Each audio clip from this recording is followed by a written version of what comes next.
नमस्कार, state times देख रहे हैं आप। मैं हूं आपके साथ उपमा शर्मा। 10 साल का इंतजार खत्म होने वाला है। जम्मू कश्मीर के लोगों ने अपनी गवर्नमेंट के लिए 10 साल का लंबा इंतजार किया है। आप सब लोग जानते हैं कि 10 साल से जम्मू कश्मीर में विधानसभा चुनाव नहीं हुए थे और अब जाकर विधानसभा चुनाव हुए और विधानसभा चुनाव के नतीजे कल घोषित होने वाले हैं। जहां एक तरफ उम्मीदवारों की धड़कनें इस समय काफी तेज हैं और ये इस समय चर्चा चल रही है कि सरकार किसकी बनेगी, वहीं दूसरी तरफ जो आम लोग हैं, चाहे वो कोई भी कारोबार कर रहे हो, उनके मन में भी ये विचार है कि अब जो गवर्नमेंट आएगी वो किसकी आएगी और ऐसे में लोगों की क्या अपेक्षाएं गवर्नमेंट से हैं, ये लोगों से जानते हैं कि लोग, क्योंकि 10 साल का इंतजार लोगों ने सरकार के लिए किया है। अब जब चुनी हुई सरकार आएगी तो लोगों को इस सरकार से क्या कुछ उम्मीदें हैं, क्या ऐसे मुद्दे हैं जो पिछले 10 सालों में अधर में लटके हैं, जो हल नहीं हुए हैं। कुछ लोग इस समय हमारे साथ हैं, इनसे बात करते हैं और जानते हैं कि क्या कुछ एक्सपेक्टेशन इनकी नेक्स्ट गवर्नमेंट से है। सबसे पहले आपका नाम जानना चाहूंगा। Myself Pawan Gupta, president all Jammu hotel and lodges association. Sir, आप बिजनेस कम्युनिटी से ताल्लुक रखते हैं और पिछला 10 साल का अरसा कैसा रहा, क्या इफेक्ट बिजनेस पे पड़ा और क्या एक्सपेक्टेशन इस गवर्नमेंट से आपकी है? देखिए, ऐसा बिल्कुल सही कहा मैम आपने। पिछले 10 साल में यहाँ पे ना ही कोई इलेक्शन विधानसभा के हुए और ये बड़ी अच्छी बात है कि 10 साल के बाद ये इलेक्शन हुए। हालांकि बीच में पार्लियामेंट के इलेक्शन होते रहे, डीडीसी बीडीसी की म्यूनिसिपैलिटी के भी होते रहे, लेकिन यहाँ तक ये सवाल रहा इसका राज्यसभा का इसका विधानसभा का, ये नहीं हो पाए। ये पहली बार ऐसा 10 साल के बाद हुए हैं और अब इसका नतीजा कल आने जा रहा है। जहाँ तक रहा सवाल लोगों की उम्मीदें कि हमारी उम्मीदें भी बढ़ी हैं, क्योंकि टूरिज्म फ्रेटर्निटी, चाहे शॉल वाले हों, अखरोट वाले हों, ढाबा वाले हों, इवन ट्रेवल एजेंट्स हो, ट्रेवल गाइड्स हो और होटलिस्ट हो। देखिए, ऐसा है कि पिछले दिनों जब ट्रेन जम्मू से कटरा चली गई, उसके बाद यहाँ का बिजनेस बड़ा निचले स्तर पर चला गया और इसके बाद कोविड की मार ऐसी आई, तब भी बिजनेस नीचे चला। और आजकल जबकि आप देख रहे हैं डेवलपमेंट पिछले दिनों कुछ की इन्होंने, क्योंकि आप देखिए यहाँ पे एक्सप्रेस कॉरिडोर बनने जा रहा है, उस बिल्कुल दिल्ली से चलेगा और सीधा सीधा वहां पे आप कटरा पहुंच जाएंगे। और उसके साथ साथ आप देखिए ट्रेन जो है वो पहली बार बिल्कुल फुल टच करेगी सिग्नल, चाहे वहां पे विस्टाडोम हो चाहे वो दूसरी ट्रेन हो।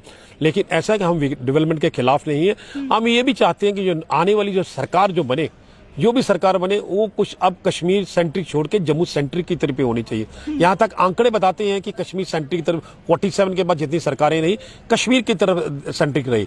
अब की बार जो सरकारें होनी चाहिए उसे जम्मू सेंट्रिक की तरफ ध्यान देना चाहिए, जम्मू का विकास होना चाहिए। जम्मू में बहुत टूरिज्म का नुकसान हुआ है, टूरिज्म वेंटिलेटर पे चला गया हुआ है। चूंकि आप कहें कि पिछले जो देखें ग्राफ पे, मैंने पहले ही आपको कहा, ट्रेन कटरा जाने के बाद जहाँ का बिजनेस नीचे स्तर पे चला गया और जागे बने दिनों, क्योंकि सरकार की पॉलिसी होनी चाहिए। हम विकास के खिलाफ नहीं है। ट्रेन कश्मीर गई या ट्रेन कटरा चली गई तो उसके हम खिलाफ नहीं है। हम चाहते हैं ये शहर जो उजड़ जाए उसकी सरकार की एक दायित्व होता है, रिस्पॉन्सिबिलिटी होती है उसी को दोबारा बसाने का।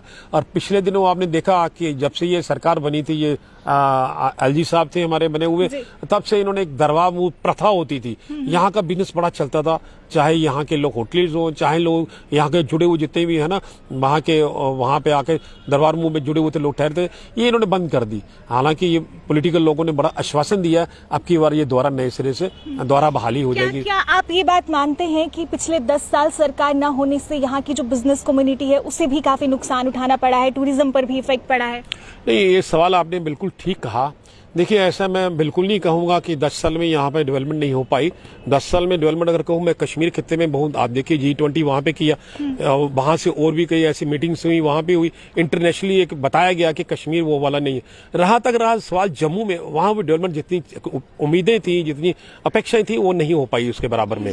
अब की बार सरकार से हम चाहते हैं कि ये ज्यादा होनी चाहिए। रहा सवाल ऐसा है कि सरकारें आश्वासन जरूर देती है लेकिन डेट पे डेट मिलती है। आप जहाँ पे देखिए हमारे यहाँ पे मुबारक मंडी कम्प्लेक्स 2 डिकेड हो गया काम शुरू किए हुए, डेट पे डेट मिलती है, आज तक वहीं के वहीं खड़े हुए हैं। हमारे यहाँ आर्टिफिशियल लेक सौंदर्यीकरण किनारों का बड़ा हुआ है, कितनी 6 डेडलाइन खत्म होगी। यहाँ मुझे बताएं आप, जहाँ 6 डेडलाइन खत्म हो जाए तो वहां पे सरकार कितनी कामयाब रही वो आप ही जान सकते हैं। कि इस आपकी बार जो पिछली सरकारें थी, या एलजी साहब थे, प्रशासन थे, मुझे याद है मुर्मू साहब थे, सत्यपाल मलिक थे, डेट पे डेट मिलती रही। एलजी साहब, सिन्हा साहब ने भी यही कहा डेट पे डेट। यहाँ डेट पे डेट मिले तो कितनी कामयाबी, कितनी सक्सेसफुल होती है। पे वो आप ही को पता होगा। चलिए, अब उम्मीद करते हैं कि आने वाली सरकार ये सब मुद्दे हल करेगी। कुछ और लोगों से भी बात करेंगे, लेकिन इससे पहले मैं आप सबसे ये कहना चाहूंगी कि अगर आप कमेंट के माध्यम से हमारे साथ जुड़ना चाहते हैं तो आप अपनी राय कमेंट बॉक्स में जरूर रख सकते हैं। आपकी राय भी हम जरूर लेंगे। कुछ युवा भी यहाँ पर हमारे साथ हैं। आपसे जानना चाहूंगी कि युवा जो है, युवा वर्ग, क्या अपेक्षाएं युवा वर्ग की नेक्स्ट गवर्नमेंट से हैं? Ma'am, my self Ankit Gupta, I am running A hotel in Hari market में हमारा होटल रन कर रहे हैं। जैसा हमारे प्रेसिडेंट साहब ने कहा कि पिछले 10 साल से यहाँ पे कोई गवर्नमेंट नहीं है। हम एक्सपेक्ट करते हैं कि कोई भी गवर्नमेंट बने इस बार, but development Jammu centric approach हो कि जम्मू में डेवलपमेंट के माध्यम क्या हम इम्प्रूव कर सकते हैं। अब आज न्यूज़पेपर में आपने देखा होगा कि 1 जनवरी से ट्रेन जा रही है दिल्ली टू श्रीनगर डायरेक्ट जाएगी। हम चाहते हैं ये नहीं कि दिल्ली से ट्रेन न जाए, बंगाल से भी जाएगी आने वाले टाइम पे, बॉम्बे से भी जाएगी, पर उसको देखना चाहिए कि जम्मू में एक टूरिस्ट कैसे रुकेगा। हमें गवर्नमेंट को वो अप्रोच लानी चाहिए कि कैसे जम्मू में बिजनेस बढ़ाए। ऐसे कौन से मुख्य मुद्दे हैं जो आप चाहते हैं कि आने वाली गवर्नमेंट उन पर गौर करे? मैम, जैसे आपने अभी देखा लेजेंड्स लीग अभी हुआ है जम्मू में एमए स्टेडियम में। हम चाहते हैं कि आने वाले टाइम पे आईपीएल भी यहाँ पे कंडक्ट कराओ। इससे क्या होगा कि लोकल टूर अपना बाहर के लोग भी देखने आएंगे इसको, रजौरी पुंछ से भी लोग आएंगे, दिल्ली से भी लोग आएंगे इसको देखने। ये भी एक बड़ा अच्छा हमारा स्टेप लिया इन्होंने कि जो लोकल ये कराया इन्होंने, लेजेंड्स लीग करवाई है। चलिए, हमसे बात करने के लिए शुक्रिया। इस कार्यक्रम के माध्यम से लोग अपने सुझाव भी दे रहे हैं और जो भी लोग हमें देख सकते हैं वो भी अपने सुझाव कमेंट बॉक्स में रख सकते हैं और लोगों से भी बात करते हैं। सबसे पहले आपका नाम जानना चाहूँगी। मेरा नाम राजेंद्र शर्मा जी। राजेंद्र जी, सरकार बनने वाली है। सरकार किसकी बनेगी ये तो कल साफ हो जाएगा, लेकिन जो भी सरकार बनेगी, क्या उम्मीदें आपकी उस सरकार से रहेंगी? देखो, बहरहाल 10 साल के बाद एक नई सरकार गठन होने जा रही है कल, तो उम्मीदें तो बहुत लगा के बैठे हैं हम भी। और जैसे हमारे माननीय पवन जी ने बोला, जहाँ प्रीतम जी ने बोला कि जो जम्मू है वो अब से नहीं है, वो 70 सालों से अपेक्षित है।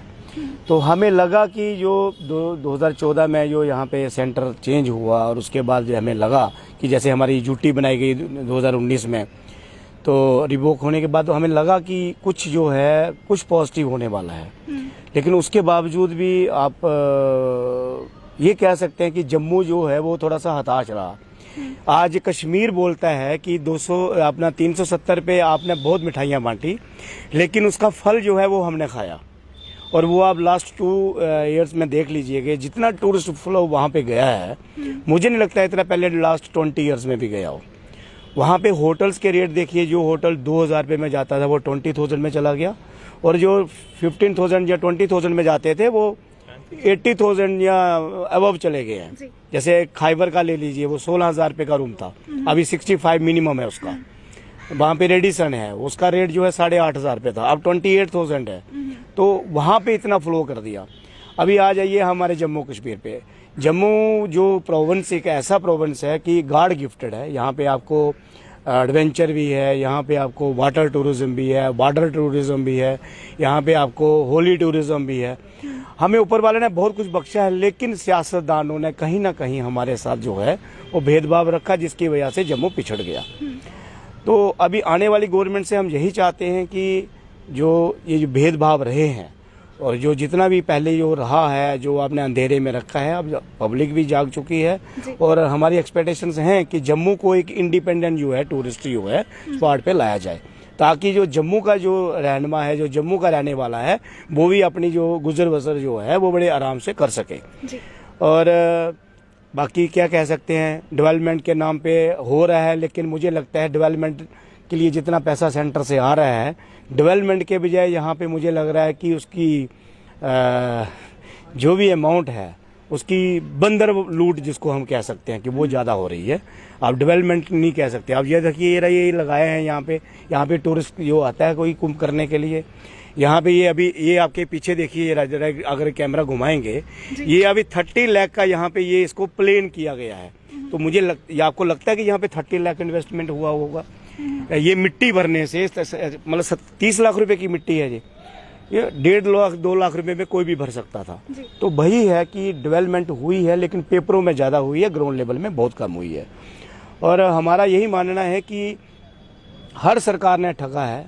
अब हम एकदम एक हताश हो चुके हैं, और अब क्या कर सकते हैं कि नई गवर्नमेंट की तरफ यही आशा है कि एक तो जो हमारा भेदभाव है वो उसको ख़त्म किया जाए। कोई भी टेंडर्स एक्सप्लोर होते हैं तो दोनों को एकदम, जैसे हम नहीं कहते कि कश्मीर अपनी जगह है, जम्मू अपनी जगह है, आप दोनों को रखिए, लेकिन कम से कम पूरा बराबर तो रखिए, तराजू बराबर होना चाहिए।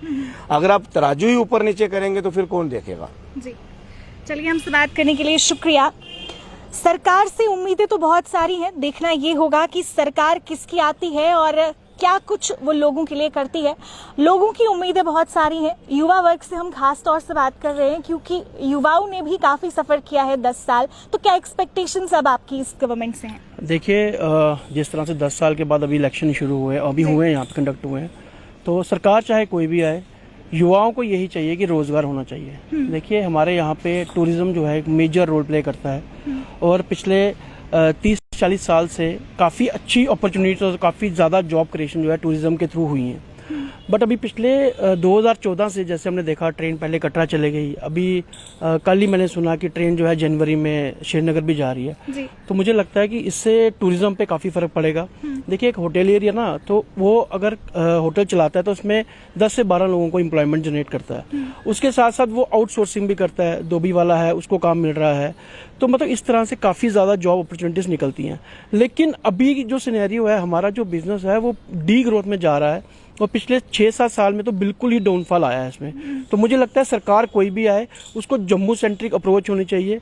जिस तरह से आज से कुछ साल पहले पठानकोट का हाल हुआ, वही हाल आज जम्मू का होने जा रहा है। तो ट्रेन कटरा भेजो कोई बात नहीं, लद्दाख भी भेज दोगे तो कोई बात नहीं, लेकिन जम्मू को एक इंडिपेंडेंट टूरिस्ट डेस्टिनेशन बनाना चाहिए ताकि जम्मू अपने पैरों पे खड़ा हो। जम्मू का युवा आज देखिए, साइलेंट माइग्रेशन बहुत ज़्यादा हो रही है। बच्चा ग्रेजुएशन करता है कंप्लीट, उसके बाद जॉब ढूंढने जाता है तो 15-20 हज़ार की जॉब मिलती है जम्मू में। तो उसको क्या करना पड़ता है, मजबूरी में अपना घर छोड़ के अदर शहर्स में जाना पड़ता है, सिटीज़ जाना पड़ता है, वहाँ पे जाके पढ़ाई करेगा या रोजगार लेगा। अब उसके साथ हो क्या रहा है कि उसके साथ जैसे ही बच्चा बाहर जाएगा, वहाँ जाके फ्लैट लेगा तो माँ बाप भी चले जाएंगे साथ में। तो इस तरह से साइलेंट माइग्रेशन बहुत ज़्यादा हो रही है और युवा जो मतलब जम्मू में आप देखेंगे बहुत सारी ऐसी फैमिलीज हैं जो अपना घर छोड़ के चले गए हैं। अभी आपने देखा होगा कि हमारे यहाँ पे वोट प्रतिशत भी कम हुआ। जम्मू ईस्ट में 58 के करीब हुआ और जम्मू वेस्ट में भी कम हुआ, नॉर्थ में भी। उसका रीज़न क्या था? उसका रीज़न यही था कि बच्चे जो है अपना घर छोड़ के बाहर की तरफ जा रहे हैं। जम्मू में जॉब अपॉर्चुनिटीज़ है ही नहीं। यहाँ पे ना तो इंडस्ट्रीज़ को कोई इतना बढ़ावा दिया, ना कॉर्पोरेट हाउसेज हैं, ना IT पार्क है, तो बच्चा जॉब करेगा कहाँ पे? आज आके इंडस्ट्री थी हमारे पास टूरिज्म, वो भी हमसे छीन ली। तो मुझे लगता है सरकार कोई भी आए अगले दिनों में, जो जिसकी भी सरकार बने, उसको जम्मू की तरफ फोकस होना चाहिए और जम्मू में जॉब अपॉर्चुनिटीज के लिए और टूरिज्म के जो भी पॉइंट हमारे जो पाइपलाइन में है प्रोजेक्ट्स, उसको कंप्लीट करना चाहिए। बहुत अच्छी बात इन्होंने कही और बहुत अच्छा सुझाव भी सरकार को दिया कि सरकार चाहे जिसकी भी आए, लेकिन यहाँ पर रोजगार के अवसर सृजन करने का काम जरूर करे। कुछ और लोग भी हमारे साथ हैं।